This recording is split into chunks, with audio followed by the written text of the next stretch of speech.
আসসালামু আলাইকুম ভিউয়ার্স। ঘরে বসে কিভাবে রেস্টুরেন্টের মতো করে কাচ্চি রান্না করবেন সেই রেসিপিটি আজকে আপনাদের কাছে তুলে ধরব। কাচ্চি বিরিয়ানি রান্না করার জন্য আমি 1 কেজি গরু মাংস নিয়েছি। তার উপর আমি দিয়ে দিব 2 চামচ আদা বাটা, 2 চামচ রসুন বাটা এবং দিয়ে দিলাম 1 চামচ জায়ফল জয়িত্রী বাটা। একটি আস্ত জায়ফলের 1/4 ভাগ এখানে দেওয়া হয়েছে।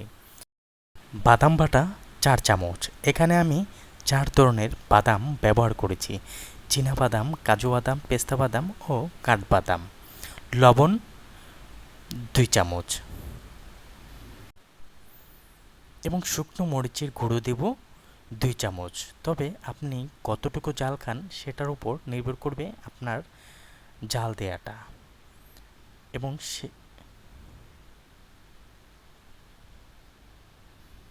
ধনিয়ার গুঁড়া 1 চামচ। তারপর দিয়ে দিলাম টক দই 4 চামচ।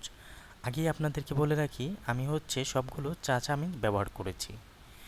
এবং এখন দিয়ে দিলাম গরম মশলা গুঁড়া 1 চামচ। কেওড়া জল 2 চামচ, দিয়ে দিলাম গোলাপ জল 2 চামচ। এখন দিয়ে দিব বেরেস্তা, বেরেস্তা 1 কাপ এবং সাথে দিয়ে দিব 1 কাপ সয়াবিন তেল। তারপর এটাকে 1 ঘন্টার জন্য ম্যারিনেট করে রাখবো।